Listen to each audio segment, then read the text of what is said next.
بسم الله الرحمن الرحيم. الحمد لله الذي أنزل على عبده الكتاب ولم يجعل له عوجا قيما لينذر بأسا شديدا من لدنه ويبشر المؤمنين الذين يعملون الصالحات أن لهم أجرا حسنا ماكثين فيه أبدا وينذر الذين قالوا اتخذ الله ولدا ما لهم به من علم ولا لآبائهم كبرت كلمة تخرج من أفواههم إن يقولون إلا كذبا فلعلك باخع نفسك على آثارهم إن لم يؤمنوا بهذا الحديث أسفا إنا جعلناهم لنبلوهم أيهم أحسن عملا وإنا لجاعلون ما عليها صعيدا جرزا أم حسبت أن أصحاب الكهف والرقيم كانوا من آياتنا عجبا إذ أوى الفتية إلى الكهف فقالوا ربنا آتنا من لدنك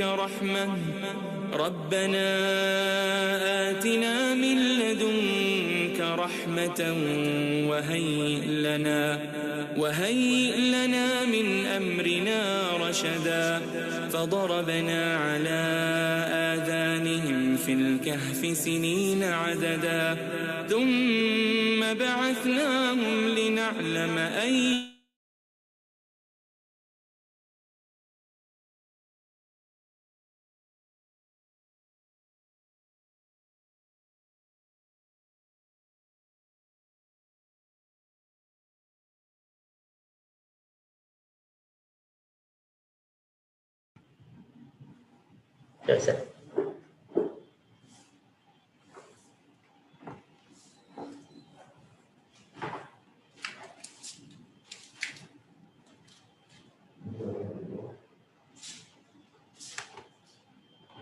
Bismillahirrahmanirrahim. Alhamdulillahirabbil alamin. Wassalatu wassalamu ala asrafil anbiya'i wal mursalin wa ala alihi wa sahbihi ajma'in. Kaum muslimin, kaum muslimat rahimani wa rahimakumullah. Pada kesempatan hari Kamis, pada kesempatan hari Jumat, tanggal 24 Jumadil Awal, kita insyaallah ta'ala akan memulai kajian dari kitab Riyadhus Shalihin, dan insyaallah ta'ala kajian ini akan kita membacakan dari dua kitab, yakni kitab Bahjatul Nadhirin Syarh Riyadhus Shalihin yang ditulis oleh Syekh Salim Eid bin Al-Hilali, dan juga kitab Syarh Riyadhus Shalihin punya atau karya Syekh Shalih Al-Utsaimin rahimahullahu ta'ala. Baik jamaah yang dimuliakan oleh Allah Subhanahu wa ta'ala, langsung saja kita masuk kepada kitab Riyadhus Shalihin, kitab Syarah Riyadhus Shalihin yang ditulis oleh Syekh Salim bin Bahjatul Nadhirin. Qala mu'allifu hafizahullah ta'ala, berkata penulis, semoga Allah Subhanahu wa ta'ala senantiasa menjaga beliau. Berkata Imam An-Nawawi rahimahullah, bab al-ikhlasu wa ihdaru niyati. Bab ikhlas dan menghadirkan niat. Bab ikhlas menghadirkan niat fi jami'il a'mali wal aqwali wal ahwali al-barizah wal khafiyah. Menghadirkan niat dalam semua amal, dalam seluruh amal, baik berupa ucapan-ucapan maupun perbuatan-perbuatan, baik ucapan-ucapan tersebut atau perbuatan-perbuatan tersebut nampak ataupun tersembunyi, yakni nampak dengan anggota tubuh kita, dengan lisan kita, atau tersembunyi yang berada di dalam hati kita. Maka seluruhnya itu membutuhkan niat, membutuhkan niat. Syekh mengatakan, al-ikhlasu huwa an yurada bil amali wajah Allah la ghairahu. Yang dimaksud dengan ikhlas, Syekh Salim Aid Al-Hilali mengatakan, adalah memaksudkan dari sebuah amal yang dikerjakan, yaitu mengharapkan wajahnya Allah Subhanahu wa ta'ala, tidak mengharapkan selainnya. Definisi yang singkat yang disebutkan oleh Syekh tentang definisi ikhlas, yakni bahwa an yurada bil amali wajah Allah la ghairahu, yakni seseorang dalam melakukan amal, baik amal lahiriah maupun amal batiniyah, tidak ada yang dia tuju, tidak ada yang dia inginkan dari amalnya tersebut kecuali adalah wajahnya Allah Subhanahu wa ta'ala. Kemudian Al-Imam An-Nawawi rahimahullah ta'ala membawakan beberapa ayat Al-Quran sebelum beliau membawakan hadis yang pertama dalam kitab ini. Ayat pertama yang dibawakan oleh Al-Imam An-Nawawi rahimahullah, yakni yang terdapat dalam surah Al-Bayyinah ayat yang kelima. Allah Subhanahu wa ta'ala berfirman, "Wa ma umiru illa liya'budullaha mukhlishina lahud-din hunafa wa yuqimus salata wa yu'tuz zakata wa dzalika dinul qayyimah."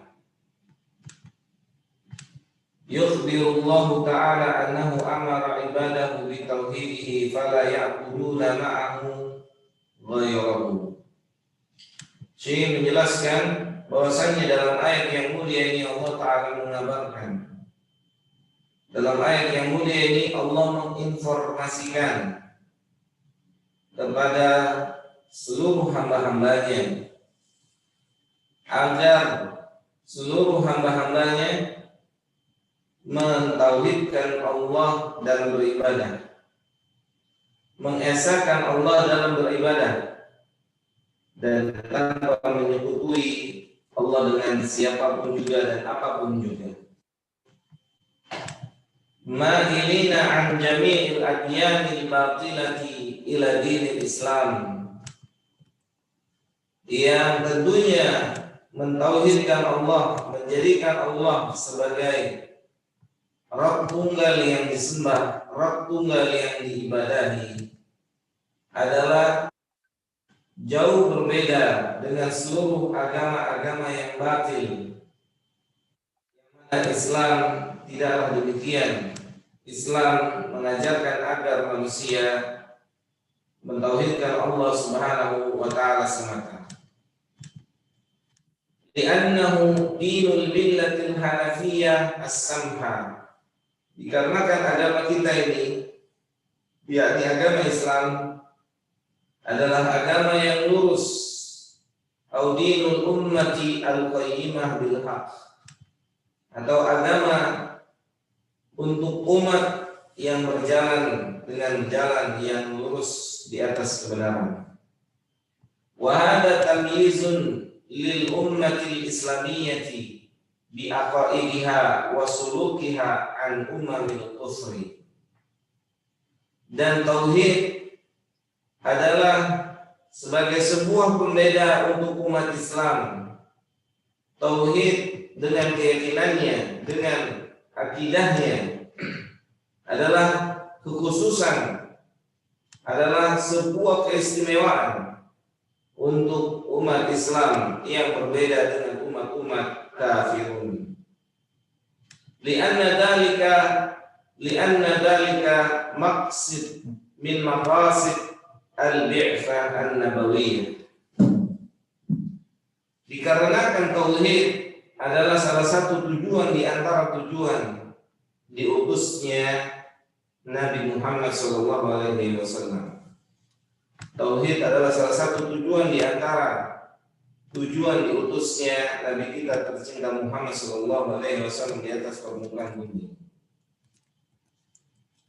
Kemudian dalil yang kedua yang dibawakan oleh penulis rahimahullahu taala dalam surah Al-Hajj ayat ke-37. Allah taala berfirman, lan yanalallaha luhumuha wala dima'uha walakin yanaluhu at-taqwa minkum. Yukhbirullahu ta'ala annahu syuri'a lakum nahrun hadhil hadaya ad-dhahaya.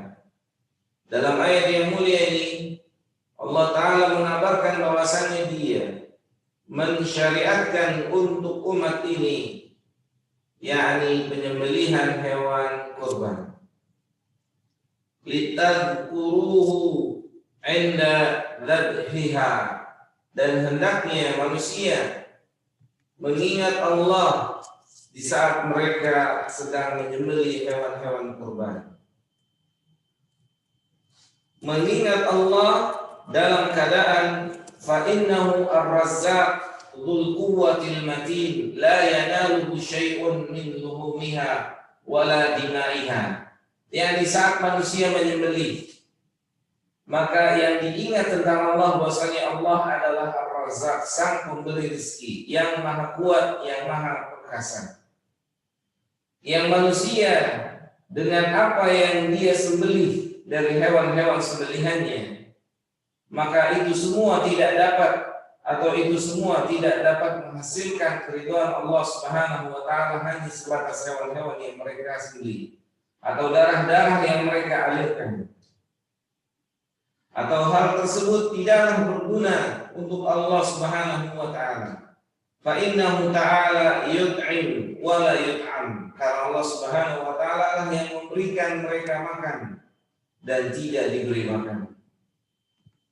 Jadi ayat yang mulia ini, jangan pernah seseorang memahami Allah Ta'ala membutuhkan darah, membutuhkan daging-daging yang disembelih oleh manusia. Ya subhanallah, maha suci Allah Subhanahu wa taala dari sangkaan-sangkaan seperti ini. Maka Allah Ta'ala mengatakan lan yanalallaha luhumuha wala dima'uha, tidak akan sampai kepada Allah. Artinya Allah tidak mengambil manfaat dari hewan-hewan kurban yang disembelih oleh manusia. Sama sekali hewan kurban yang disembelih oleh manusia, kemanfaatannya kembali kepada manusia tersebut tidak kembali kepada Allah Subhanahu wa ta'ala. Wa qad kana al-jahiliyun idza dabahuha li alihatihim wada'u 'alaiha min luhumi qarabinahum wa nadahu 'alaiha min dima'iha. Bahwasanya pada zaman jahiliyah dahulu, orang-orang jahiliyah Mereka pun menyembelih hewan-hewan untuk berhala-berhala mereka, yang mana diletakkan di tengah-tengah berhala mereka daging-daging hewan yang telah mereka sembelih. Kemudian mereka siramkan darah-darah dari hewan-hewan kurban tersebut. Faqala ashabu Rasulillah sallallahu alaihi wasallam, maka para sahabat Nabi yang melihat dan menyaksikan apa yang dilakukan oleh orang-orang jahiliyah yang belum sampai ilmu kepadanya, orang-orang yang jauh dari agama, mereka berkata, "Fanahnu ahaqqun an nandaha." Kami lebih berhak untuk melakukan penyembelihan. Fa anzalallahu hadhihi al-ayah, maka Allah Ta'ala menurunkan ayat yang mulia ini. Jadi sebab turunnya ayat yang mulia ini, dahulu orang-orang musyrikin melakukan penyembelihan untuk berhala-berhala mereka. Kemudian daging-daging dari hewan sembelihan tersebut diletakkan di atas berhala-berhala mereka. Kemudian darah-darah dari hewan-hewan kurban tersebut mereka siramkan di atasnya. Maka melihat dan menyaksikan fenomena ini, para sahabat Nabi Sallallahu Alaihi Wasallam mengatakan kepada mereka, dan kamilah manusia yang lebih berhak untuk melakukan penyembelihan. Tentunya penyembelihan yang ditujukan bukan untuk berhala, tetapi untuk Allah Subhanahu wa Ta'ala. Oleh karena itu Allah Ta'ala menurunkan ayat yang mulia ini, membantah mereka, membantah orang-orang musyrikin itu yang memberikan daging-daging dari hewan yang telah mereka sembelih, darah-darah yang mereka alirkan untuk berhala-berhala mereka. Bahwasanya hal tersebut itu semua tidak sampai kepada Allah Subhanahu wa Ta'ala, tidak sampai mendatangkan keridhaan Allah Subhanahu wa Ta'ala. Mubayyinan lahu annahu yataqabbal minal muttaqina alladziina la yuriduna illa wajhahu. Ayat yang mulia ini memberikan penjelasan bahwasanya Allah Subhanahu wa Ta'ala tidaklah menerima sebuah amal kecuali amal tersebut berasal dari orang-orang yang bertakwa, yang tidak menginginkan dari amalnya kecuali adalah wajah Allah. Berbeda dengan orang-orang kufar, berbeda dengan orang-orang kafir terdahulu yang mereka melakukan penyembelihan, memiliki keinginan-keinginan yang lain. Mereka menginginkan manfaat-manfaat yang mereka anggap manfaat tersebut bisa mereka peroleh dari berhala-berhala tersebut. Fabidzalika tanbihun 'ala imtina'i qabulil a'mali idza jurridat an niyyatin salihatin. Maka dalam kisah ini sebuah peringatan bahwasanya amal yang tidak disertai amal yang kosong dari niat yang ikhlas, maka amal tersebut tidak akan diterima oleh Allah Subhanahu wa Ta'ala.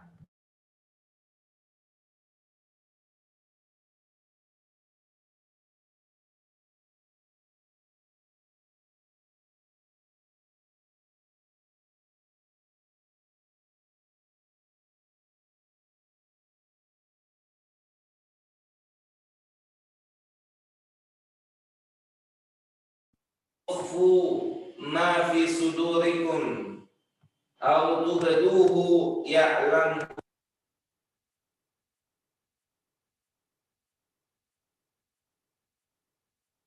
ibadahu. Allah Ta'ala dalam ayat yang mulia ini mengabarkan kepada hamba-hambanya annahu ya'lam saraira wa dhamaira wa dhawahira. Allah mengabarkan dalam ayat yang mulia ini bahwasanya Dia Allah mengetahui segala sesuatu yang tersembunyi, segala yang tampak. Wa annahu la takhfa alaihim minhum khafiyah. Bahwasanya tidak ada yang tersembunyi sedikit pun di hadapan Allah Subhanahu wa Ta'ala. Bal ilmuhu muhitun bihim fi sa'iril ahwal. Bahkan ilmunya, yakni ilmu Allah, meliputi segala keadaan dan di dalam segala keadaan, di dalam seluruh zaman dan seterusnya. wa jami'u ma fis samawati wal ardi wa ma bainahuma wa ma tahta thara la ya'zubu anhu mithqala dzarratin wa la asghara min dhalika fi jami'i aqtaril ardi wal bihari wal jibali. Kemudian penulis mengatakan seluruh apa yang ada di atas langit sana dan semua yang ada di bawah permukaan bumi ini, semuanya tidak ada yang tersembunyi sekecil apapun di hadapan Allah Subhanahu wa taala. Wa hadha tanbihun min Allah Subhanahu wa taala li ibadihi ala khawfihi wa khasyatihi li alla yartakibu ma nahaa anhu wa ma yabghadahu minhum. Dan ini adalah merupakan sebuah peringatan dari Allah Subhanahu wa taala untuk seluruh hamba-hambanya, bahwasannya agar mereka takut pada Allah Subhanahu wa taala, agar mereka khawatir. Kenapa? Karena Allah Subhanahu wa taala Maha mengetahui, Maha melihat, Maha menyaksikan. Hendaknya mereka meninggalkan kemungkaran-kemungkaran, kemaksiatan-kemaksiatan yang dapat mendatangkan kemurkaan Allah Subhanahu wa taala. Fa innahu alimun bi jami'i umurihim, karena sesungguhnya Allah Subhanahu wa taala mengetahui berbagai macam segala sesuatu. Wa huwa qadirun ala mu'alajatihim bil uqubah, dan Allah sanggup untuk memberikan hukuman-hukuman untuk manusia-manusia yang melanggar peraturannya. Ya subhanallah. Itulah mukadimah atau ayat-ayat yang disampaikan oleh penulis rahimahullahu ta'ala. Kemudian di dalam syarah yang lain, yakni syarah daripada Syekh Muhammad Saleh Al-Utsaimin rahimahullahu ta'ala rahmatan wasi'atan, beliau mengatakan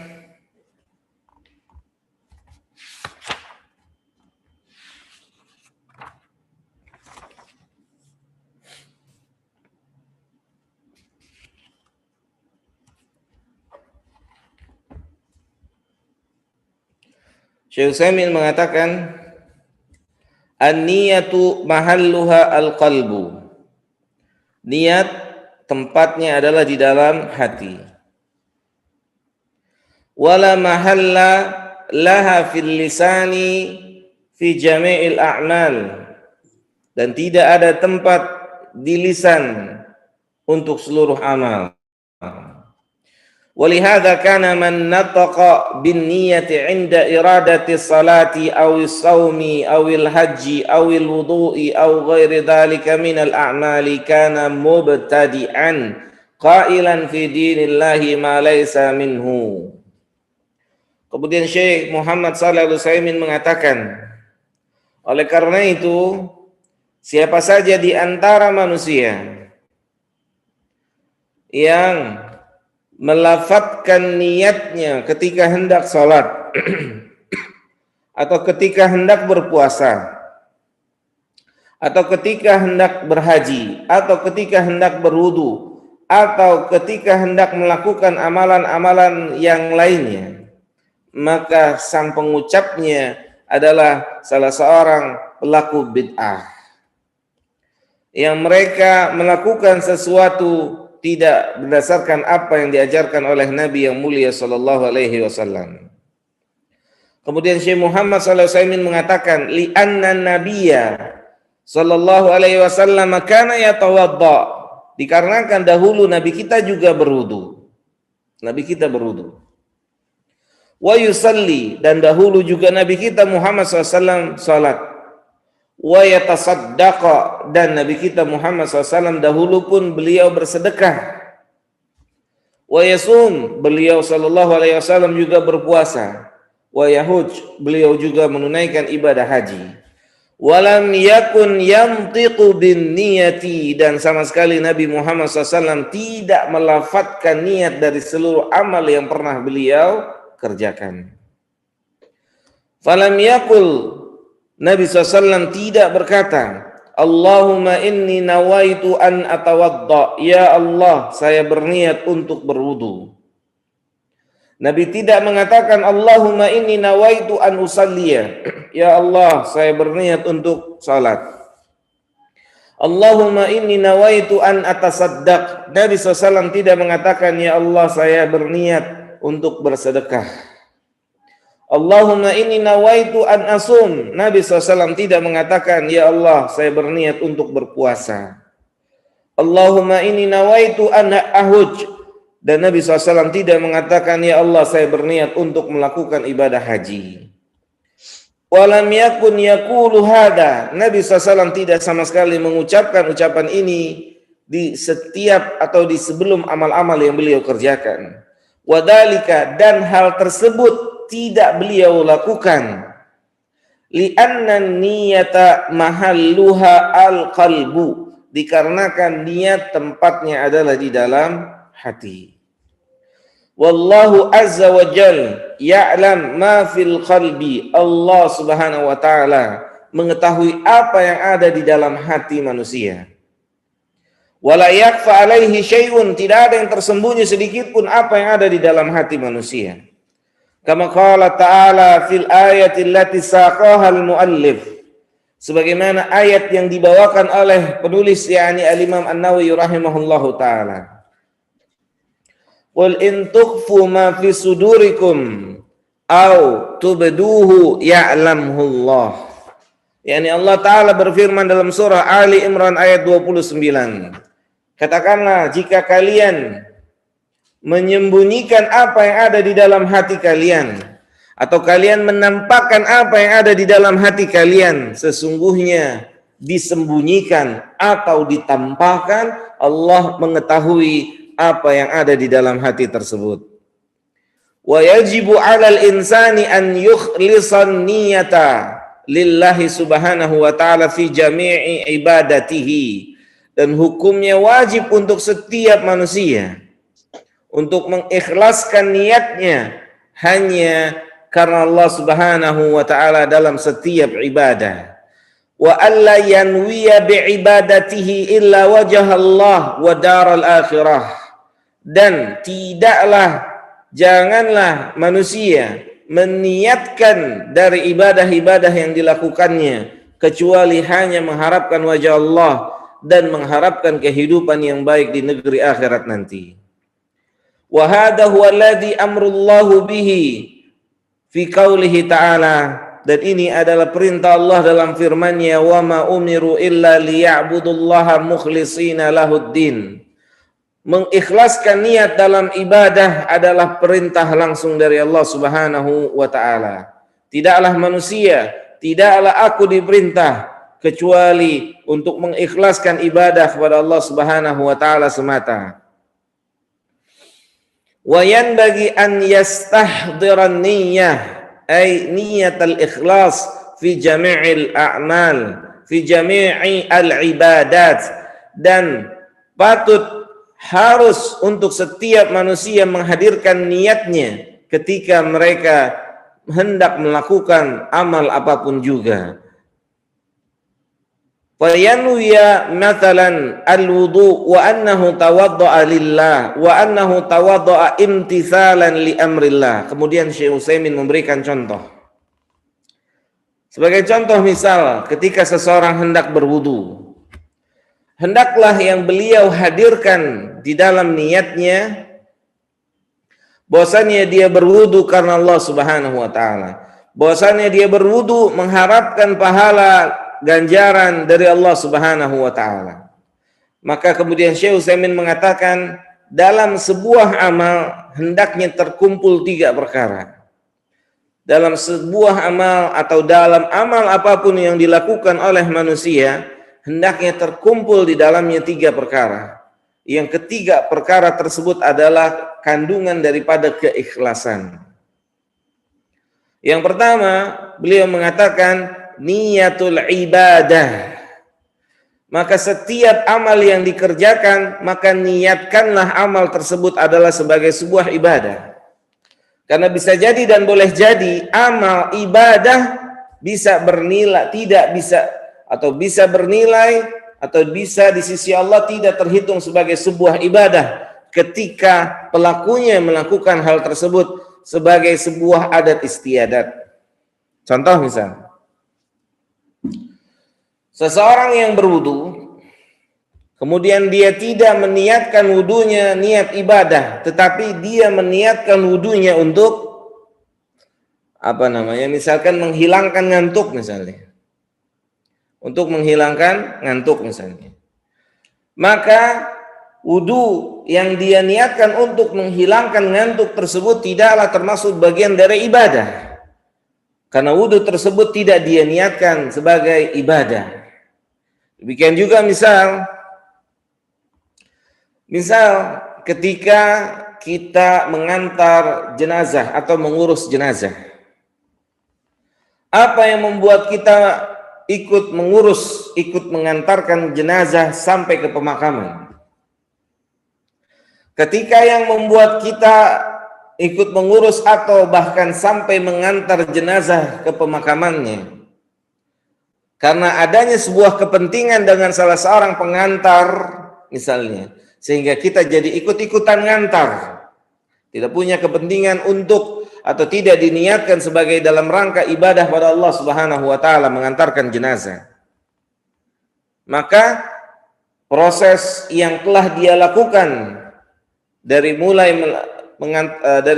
mengurusi jenazah sampai ke dalam mengantarkannya ke alam kuburnya tidak bernilai ibadah, karena dia hanya ikut-ikutan mengantar manusia ke pemakamannya dan lain-lain. Oleh karena itu hendaknya setiap amal yang dilakukan oleh manusia hendaklah dia meniatkan sebuah ibadah, bukan sebuah adat istiadat, ya. Karena bisa jadi dan boleh jadi sebuah amal hari ini telah menjadi adat istiadat. Contoh misal yang lain, amal yang telah menjadi adat istiadat. Contohnya misalnya apa? Salat taraweh misalnya. Misalnya salat taraweh. Kenapa kita katakan salat taraweh hari ini menjadi adat istiadat? Karena kebanyakan orang datang ke masjid untuk melakukan salat taraweh karena melihat lingkungan sekitarnya mendatangi masjid. Bahkan tidak sedikit dari manusia yang tidak meniatkan datang ke masjid untuk ibadah, tetapi dia datang ke masjid karena tetangga sebelah kanan, kiri, depan, belakangnya mereka datang ke masjid. Sehingga dia ikut-ikutan datang ke masjid tanpa niat untuk beribadah kepada Allah Subhanahu wa taala.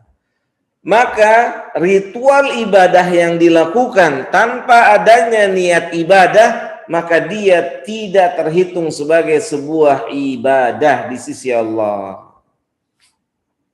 Itu yang pertama. Kemudian yang kedua, Syekh mengatakan wa niyatun an takuna lillahi. Setelah manusia meniatkan amal ibadah yang dia kerjakan, maka yang berikutnya dia niatkan ibadah tersebut karena mengharapkan wajahnya Allah Subhanahu wa taala. Dia kerjakan karena Allah Subhanahu wa taala, bukan karena yang lain. Bisa jadi jamaah yang dimuliakan oleh Allah Subhanahu wa taala, ya. Bisa jadi saat kita mau mengantar jenazah ke pemakaman, saat kita hendak mengantarkan jenazah ke pemakaman, bisa jadi dan boleh jadi awalnya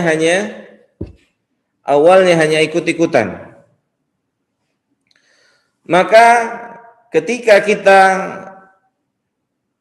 membiarkan niat ikut-ikutan mengantar jenazah ke pemakamannya tanpa meniatkan pahala ganjaran dari Allah, maka seketika itu langsung kita rubah niat kita. Kita datang atau kita ikut mengantarkan bukan hanya sebatas ikut-ikutan, tapi kita mengantarkan atau mengiringi jenazah ke pemakamannya karena memang ini adalah bagian dari hak sang mayat yang harus ditunaikan oleh orang-orang yang hidup. Kita ganti niat kita. Demikian juga misal ketika kita ikut-ikutan misalnya. Ikut-ikutan apa? melakukan sholat taraweh karena manusia mendatangi masjid untuk sholat taraweh. Maka ketika kita membiarkan niat ikut-ikutan beribadah, tidak mengganti niat tersebut, dia melakukan hal tersebut atau melakukan ibadah tersebut karena Allah, maka apa yang dia lakukan akan sia-sia. Maka hendaklah secepat mungkin dia ganti. Oh, saya ke masjid bukan karena manusia datang ke masjid, tapi karena memang ini adalah perintah dari Allah Subhanahu wa taala. Ya. Salah satu bukti ketika manusia sudah tidak ke masjid, maka sebagian manusia pun akhirnya tidak ke masjid lagi. Yang menunjukkan ibadah tersebut sudah menjadi sebuah apa? Sebuah adat istiadat, ya, bukan lagi dikerjakan karena dia itu sebuah ibadah. Kemudian yang ketiga, waniyatun annahu qama biha imtisalan li amrillah. Kemudian dia niatkan yang ketiga bahwasannya dia melakukan apa yang dia kerjakan dari ibadah tersebut karena perintah dari Allah Subhanahu wa taala. Karena perintah dari Allah Subhanahu wa taala. Mengharapkan pahala imtisalan li amrillah, mengharapkan pahala dari apa yang diperintahkan oleh Allah Subhanahu wa taala. Ya. Seseorang melakukan sebuah ibadah karena dia mengharapkan pahala dari apa yang diperintahkan oleh Allah Subhanahu wa taala. Ini juga memberikan penjelasan kepada kita semua bahwasanya boleh seseorang mengharapkan pahala ketika melakukan suatu amal yang terkadang sebagian manusia ada syubhat di kepalanya. Apa syubhatnya? Kalau beramal tidak boleh mengharapkan pahala. Ini syubhat. Kalau beramal tidak mengharapkan pahala, kemudian apa yang diharapkan dari amal? Apa yang diinginkan dari sebuah amal? Tentunya yang diharapkan dari sebuah amal yang dilakukan oleh manusia adalah pahala dari Allah Subhanahu wa taala. Fahada akmalu syai'in fin niyati, dan ini adalah niat yang paling sempurna, ya. Dan ini adalah niat yang sempurna ketika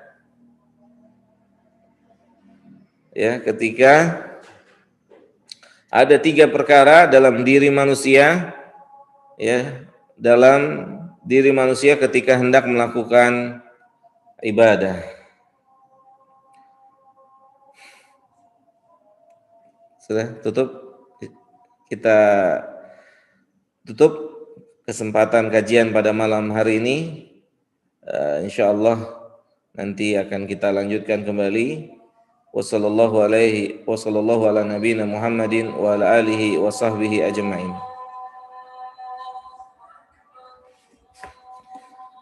Sudah masuk waktu Aisyah.